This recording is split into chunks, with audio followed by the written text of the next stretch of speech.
Hi, my name is Jonathan, and I want to let Americans know that it is a myth that you are living in a democracy. The United States being a democracy is a complete myth. The fact that most of our wealth as a nation is concentrated in the hands of just a few people means that we are not living in a democracy. Now, let me give you a few statistics about the share of all national income earned.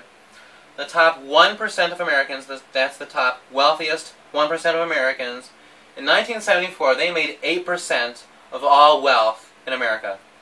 But today, that top 1% of Americans, they are making 25% of all national income earned.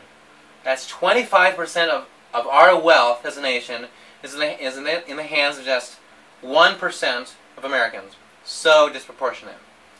And it gets worse than that because in 1974, the top 0.1% of Americans, they made 3% of the national wealth.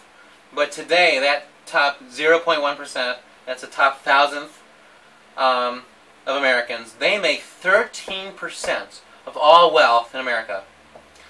And it gets worse than that because the top 10,000th of Americans, that's 0.01% of Americans, they make 6% of all national income today.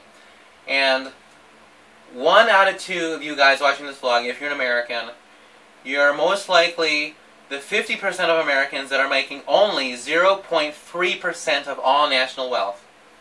That is so disproportionate. Like, 50% of Americans are only making 0.3% of the nation's wealth compared to the top 1% who are making 25% of all the nation's wealth. So basically, if you're an American, 1 out of 2 of you are slaves, basically. Because that is a slave status. For 50% of Americans to be making only 0.3% of the nation's wealth, half of Americans are slaves. That is a slave system, basically. Basically, we are living as Americans in a feudal system. So this huge disproportionate gap between the wealthy and the poor in America, that is not a democracy. That is a feudal system. Half of Americans are slaves. And this whole Citizens United decision a couple years ago, making it so that huge multinational-based, U.S.-based multinational corporations own our electoral system. They flood billions of dollars. Today, it's $6 billion are spent on the 2012 presidential election. $6 billion on this election by corporations means the wealthy are the ones that decide who is the president and who are our congressmen. So that is not a democracy. Most Americans have no power whatsoever. So basically, there needs to be a revolution in America. If you really want to live in a democracy, as an American, if you love democracy as an American, there needs to be a radical revolution toppling the U.S. government. For real. Now, let me give you a couple quotes by Dr. Martin Luther King Jr. Radical quotes, because very few people know about how radical Dr. King was. Dr. King said, "The civil rights movement is exposing evils that are rooted deeply in the whole structure of our society. It reveals systemic rather than superficial flaws and suggests that the radical reconstruction of society itself is the real issue to be faced." And elsewhere, Dr. Martin Luther King Jr. said, "The roots of economic justice are in the capitalist system rather than in men or faulty operations." Dr. King was a socialist, and right before he was assassinated, he was advocating a socialist revolution against the United States of America. What Dr. King was advocating was a complete reconstruction of the United States so that we were a socialist country rather than a capitalist country.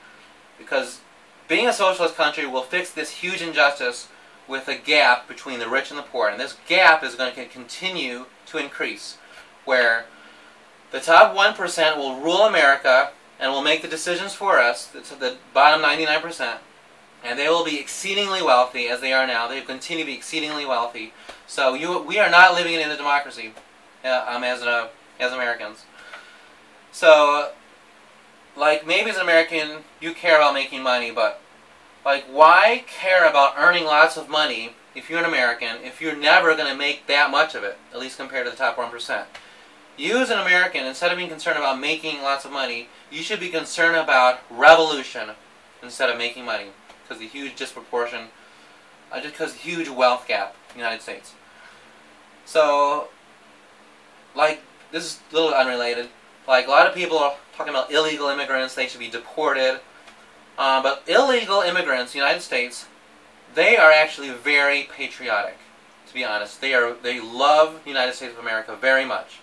So if you want to talk about deporting people, like me as an American, I'm a U.S. citizen, I should be the one that's deported. It's like I'm talking about wanting to overturn and topple the whole U.S. government. I'm a pacifist. I would do it, of course, I would advocate it in a non-violent way. But through a collective effort, I personally hope to overthrow the United States government because of my love for democracy. Because we are not living in democracy now. So do not talk about deporting illegal immigrants. Maybe you should talk about deporting me because I am advocating true democracy. Democracy is both political and economic. And right now I'm talking about the economic foundation for an economy. Economic foundation for democracy is overthrowing the U.S. government so that the super rich are not deciding who's our president, who's our congressman, who's our representatives. We are deciding who's ruling for us, and with redistributing wealth, it'll be more of a just society. The redistribution of wealth will be more of a democratic society. So again, if you're an American, you are not living in a democracy because of just all this wealth concentrated in the hands of just a few people, and it's only going to get worse.